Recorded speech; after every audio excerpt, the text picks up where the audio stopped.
My wife, Karen, demands to open our marriage for her irresistible coworker. How can I protect our marriage? My wife wants to open our marriage because she finds her coworker irresistible, and I'm at a loss for words. I need to get this off my chest. It's been eating me alive. My wife, who is 34, and I, who are 36, have been married for 8 years. I have always thought we had a nice thing going. Sure, no marriage is perfect, but I assumed we'd always work things out together. For context, I'm 5 feet 6 inches and she's 5 feet 5 inches. My height has always been a sensitive matter for me. It's not like I obsess about it, but you can't avoid the odd barb or comment from others. However, my wife has never made me feel as if it matters. She used to call me her perfect match because we were so similar in height. It was one of those small gestures that made me feel like Mom truly loved me for who I was. But then Ethan happened. Ethan is her new coworker. He's 6 feet 4 inches, stunningly attractive, and the type of guy you'd see on the front of a fitness magazine. He's pleasant, humorous, and seems to know exactly what to say. At first, I didn't think much about it. She'd mentioned him occasionally, typically in passing. Ethan said the funniest thing at work today, or Ethan's such a genius at solving these problems. I assumed it was just standard business stuff. Everyone has that one coworker with whom they click right. Then things started getting odd. She'd mention him more frequently and with this tone in her voice, not exactly gushing, but certainly not indifferent. I'd catch her smiling at her phone, pretending it was just a funny meme Ethan shared in the group chat. She also started dressing differently, nothing dramatic, but enough to make me notice. She purchased a new perfume and stated that she simply wanted to switch things up. I convinced myself that I was overthinking it. Then came the shocker. One night, we were sitting on the couch sharing a bottle of wine. She appeared a little tipsy, but not intoxicated. She abruptly stated, "I need to be honest with you. I find Ethan quite ang. I can't quit thinking about him, but don't worry, I haven't acted on it." I just sat there frozen. I wasn't sure what to say. Before I could digest it, she continued, "I believe we should consider opening the marriage so that I can explore these feelings. It may even bring us closer in the end." My brain short-circuited. I told her straight up that I wasn't comfortable with it. I did not sign up for an open marriage. The thought of her with someone else, let alone this Ethan guy, made me sick to my stomach. She quickly became defensive. "You're being insecure," she said. "You're letting your high anxiety cloud your judgment. This is not about you. It's about me discovering my genuine self." She made it sound like I was preventing her from embarking on a tremendous adventure of personal discovery. I felt like the evil person because I didn't want to see my wife fall into the arms of another man. She told me to be supportive, that this may be an opportunity for us to grow as a marriage. I felt as if I was losing my grasp on reality. The lady I'd been for nearly a decade sat right in front of me, asking for permission to end our marriage. I wasn't sure whether to cry or yell. I just sat there numb. Since that night, things have been tense. She stopped addressing Ethan completely, but it feels forced, as if she's trying to dodge the matter. The tension between us is suffocating. I can't look at her without repeating our chat in my head. I keep wondering if she's already so taken with him. What's preventing her from doing it? Anyway, everything irritates me these days. Whether she chuckles at her phone, I worry whether he is texting her. If she gets home late, I can't help but wonder where she has been.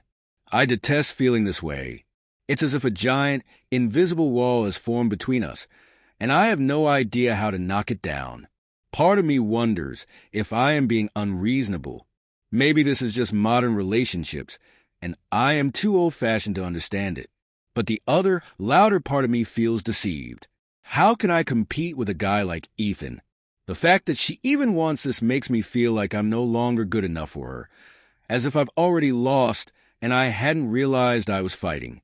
I've been losing sleep over it, repeating the talk over and over, trying to figure out where we can go next. I am in love with her. I do not want to lose her, but I can't imagine sharing her with anybody else. I feel trapped and don't know what to do.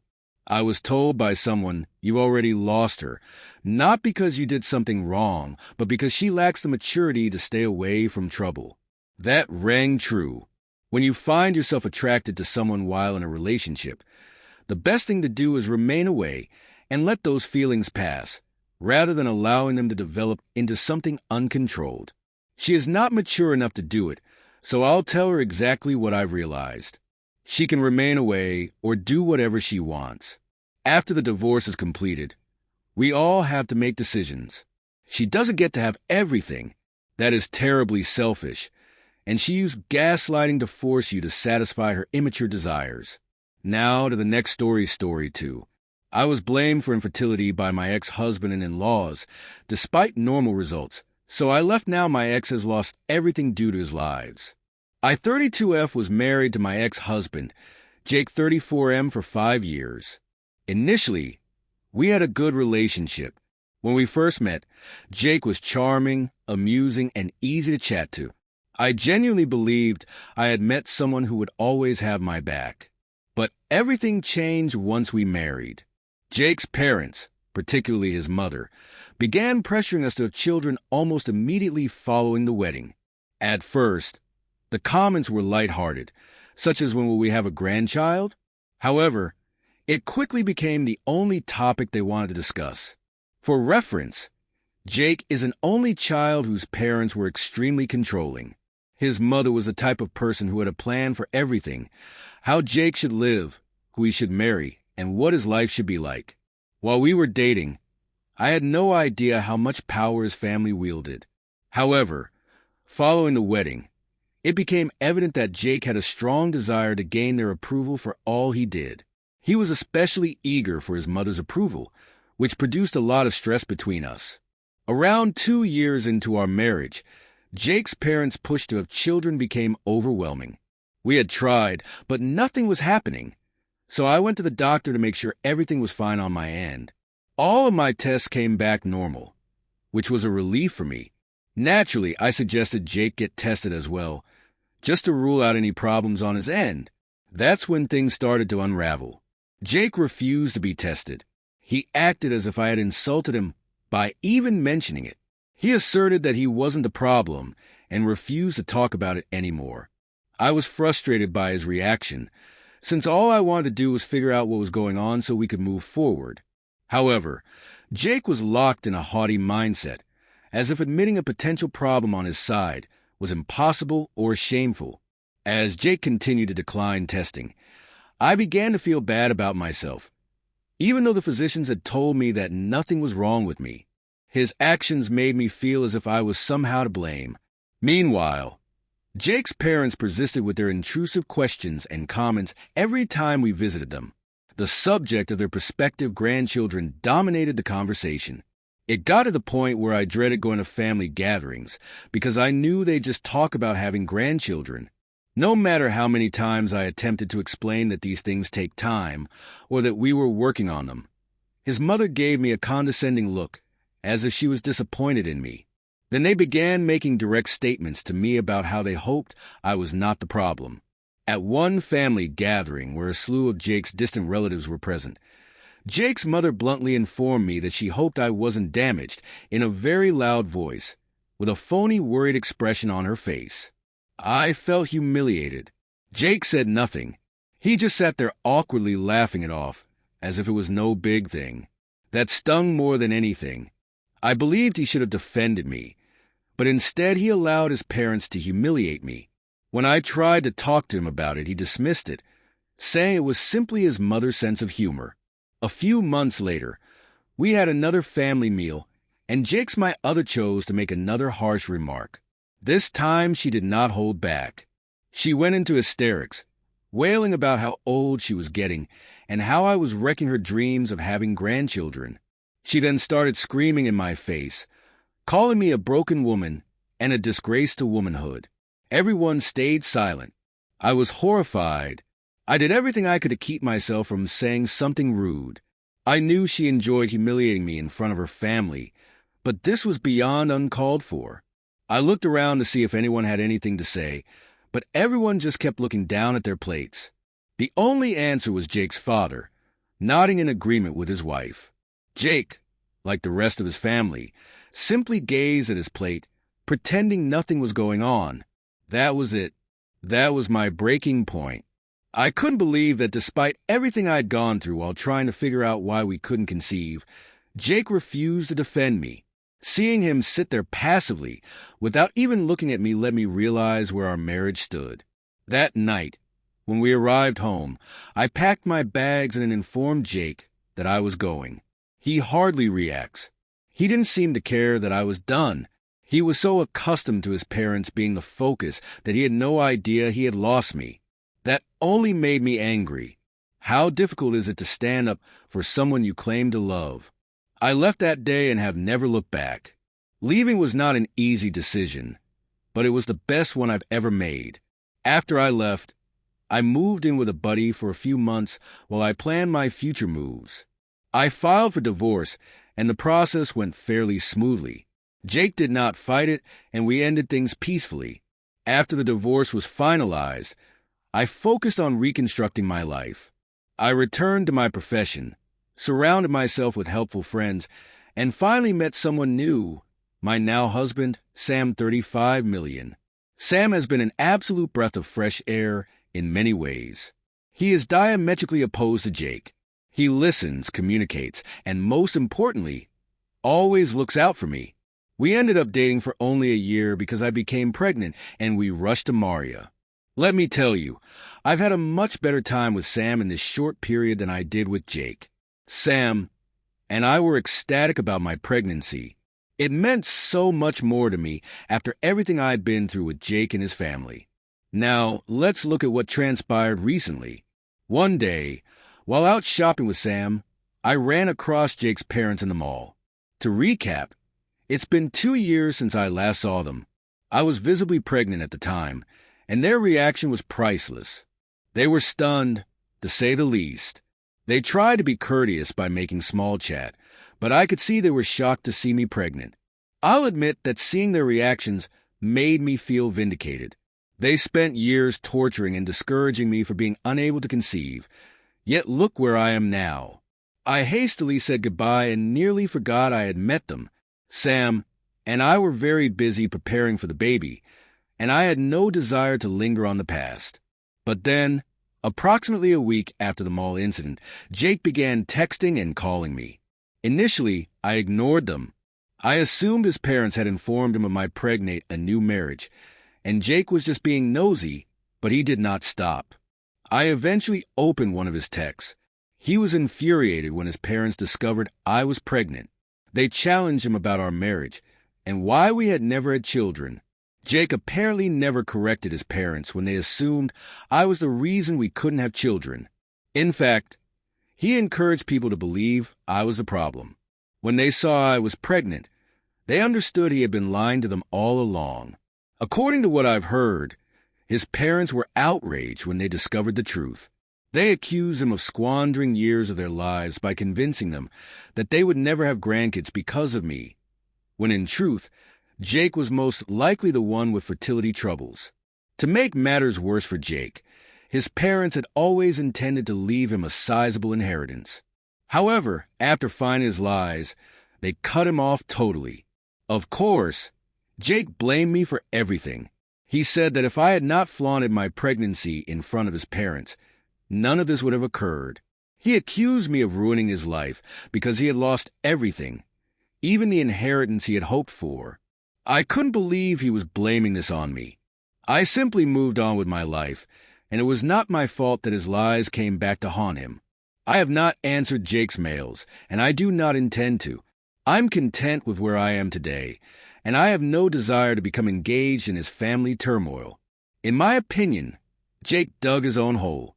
He would not be in this situation if he had not allowed his parents to treat me like garbage or lied to them about why we couldn't have children. I really wish Jake would stop making me feel terrible about something that is entirely his fault. Despite my intense feelings about this, I spoke with a friend yesterday and told her all that had transpired. She told me I was wrong to leave Jake like that, and that I should have pushed him harder to complete the examinations. She also claimed I should not have spoken with Jake's parents, and that it was petty of me to do so. I mean, I can see how I was being petty. I never wanted to hurt Jake. I must say, however, that Jake being punished for his falsehoods is a pleasant bonus.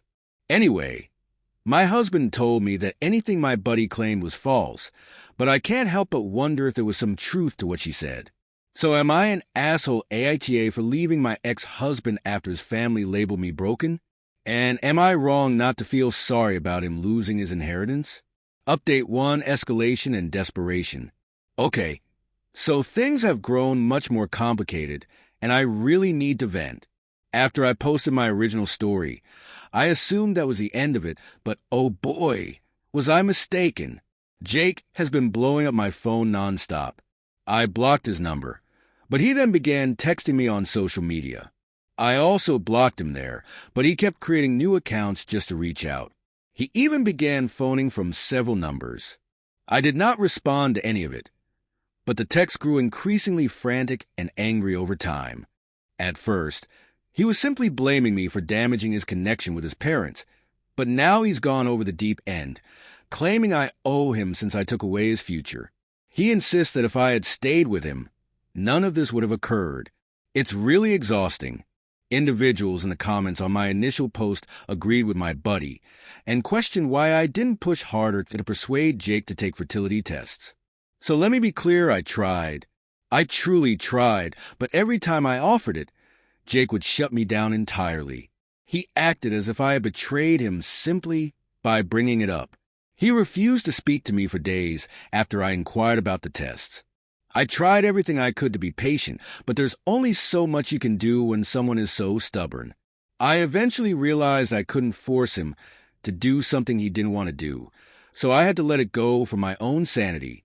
Some individuals have also accused me of being selfish for displaying my pregnancy in front of Jake's parents. Look, I hadn't planned to run into them. I was just out shopping with my spouse, minding my own business. I wasn't seeking for them specifically to rub my pregnancy in their faces. However, I'd be lying if I said it didn't feel great to see their astonished reactions. I experienced what I can only describe as a nightmare with them continually belittling me, making me feel broken, and blaming me for everything. So yeah, it felt nice to demonstrate that I wasn't the problem or broken, but I wasn't trying to upset Jake or make any drama. All I wanted was to enjoy my life. I viewed our interaction as a fun boost to my self-esteem. Jake has pushed things to a whole new level. He didn't simply message me. He found out where I live. I have no idea how he found my address, and I am afraid. He arrived at my residence 2 nights ago. He hammered on the door for at least 15 minutes, wanting to speak with me. Fortunately, my husband Sam was home and promptly instructed him to leave. Jake refused, claiming that he only wanted to explain himself, but Sam quickly shut that down. He warned Jake that if he didn't leave, we would contact the cops.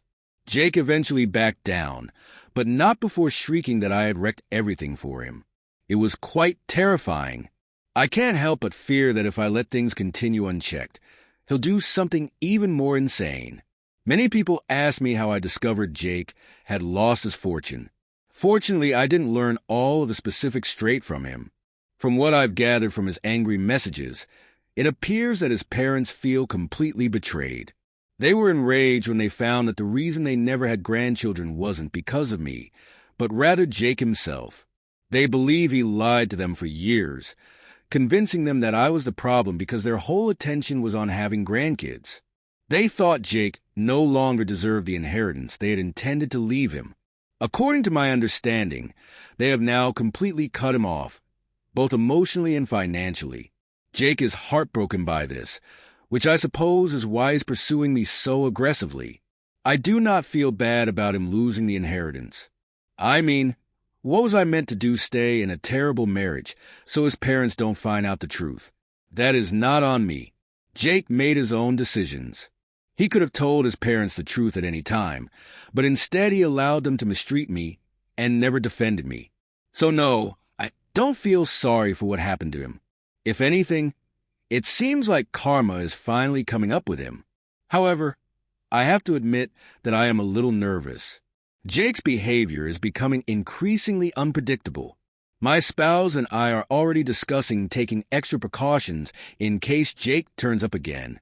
We've considered placing cameras around the house and even obtaining a restraining order if he doesn't back down. I want to believe that he will ultimately give up, but something tells me that he will not let this go easy. He seems to be spiraling out of control, and I have no idea what he's going to do next. So that's where things are right now. I believe this chapter in my life was over, but Jake had other intentions. I simply hope he quickly sees that I am not to blame for his difficulties. All I did was move on with my life, and to be honest, I am happier than I have ever been. I simply want to be left alone, so I can enjoy the life I've created with my husband and our upcoming baby. I'll keep you posted if anything more happens, but for now, I'm hoping Jake gets the word and leaves me alone. If not, I suppose we'll have to escalate the situation and engage authorities. Hopefully that does not happen, but who knows at this point. Thank you to everyone who responded to my first post and offered suggestions. It made me realize that I wasn't crazy for leaving Jake or feeling the way I do. Now, I'll report again if anything changes, but for now, I'm just trying to keep focus on the future and avoid letting Jake's bullshit drag me back into the past. Update 2. Hello everyone. I didn't expect to be back with another update so soon, but things have taken a wild turn. After my last update, I assumed Jake would finally leave me alone. I mean, even showing up at my place was already a step too far. Right to Jake, that was insignificant.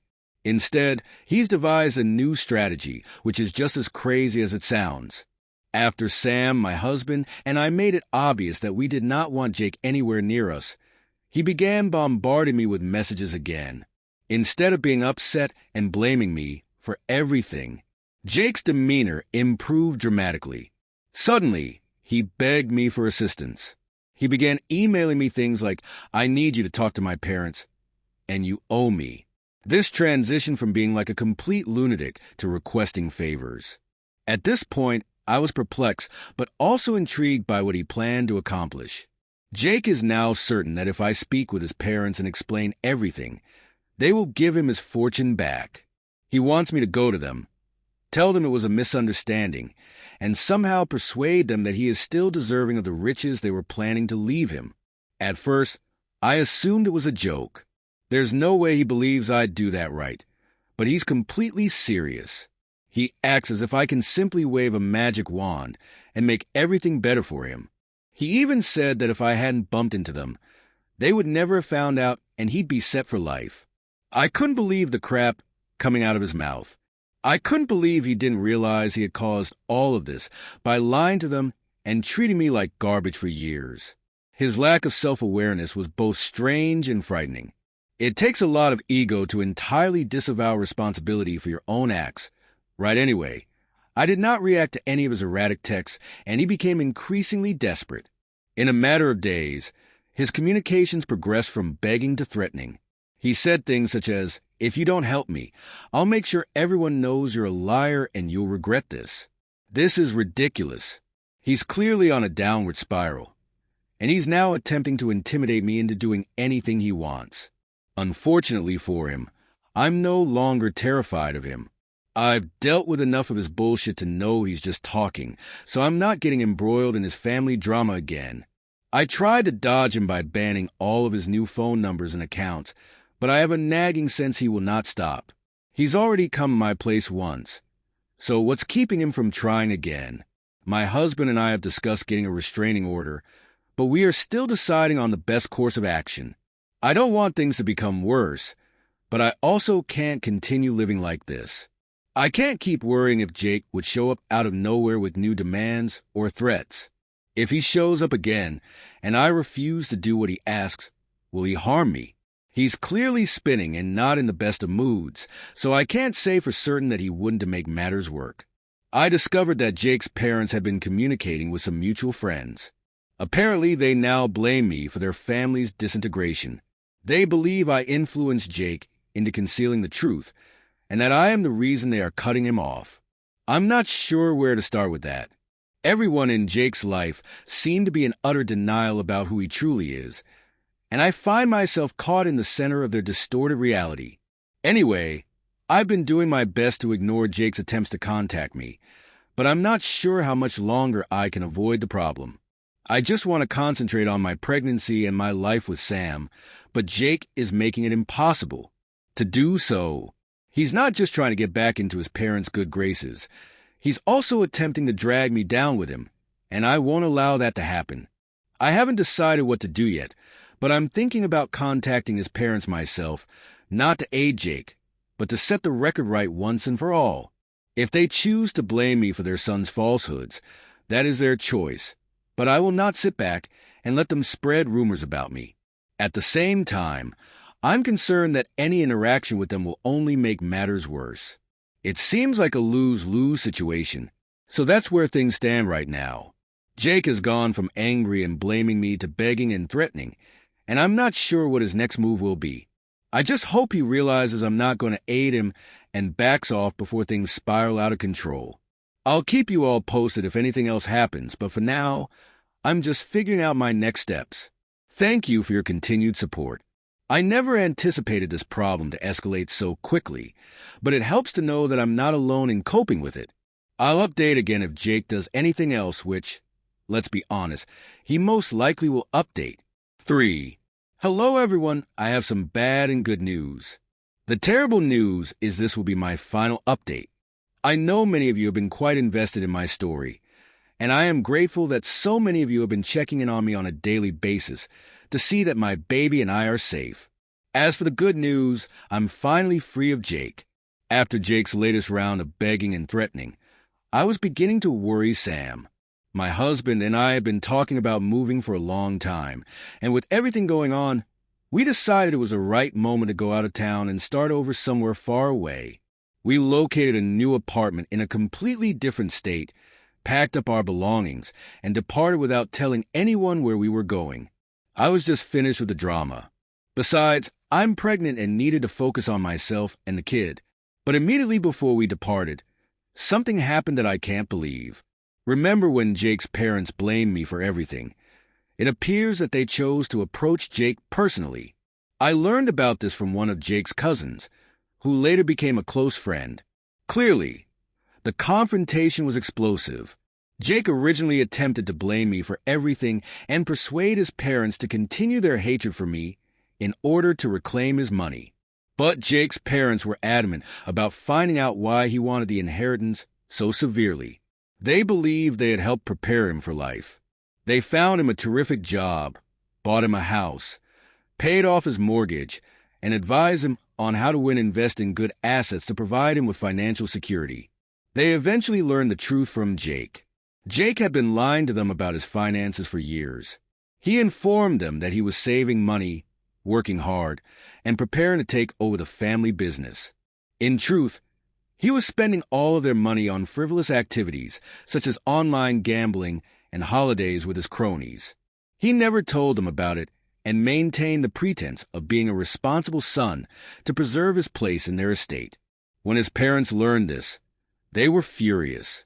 They not only cut Jake off financially, but also officially disowned him. They told him they no longer wanted anything to do with him. The inheritance he was so determined to retrieve was gone. Jake's parents apparently spoke with their family first, who suggested that withholding him an inheritance was unnecessary. The family advocated confronting Jake to hear his version of the story, and maybe reinstating him in the will if he admitted his mistakes. However, as Jake's parents learned the whole truth, any chance of reconciliation was lost. I'm not sure what Jake is going to do now, but I'm pleased it's no longer my responsibility. From what I've heard, he's trying to figure out his next move. I wish him the best of success with it. After hearing all of this, I felt a lot of comfort. For years, I thought I was the one who had failed, that I hadn't done enough to make things right with Jake and his family. But now it's evident that Jake was hiding a lot more from everyone, including me. His parents finally recognize him for who he truly is, and it feels like karma has come full circle. As for Sam and me,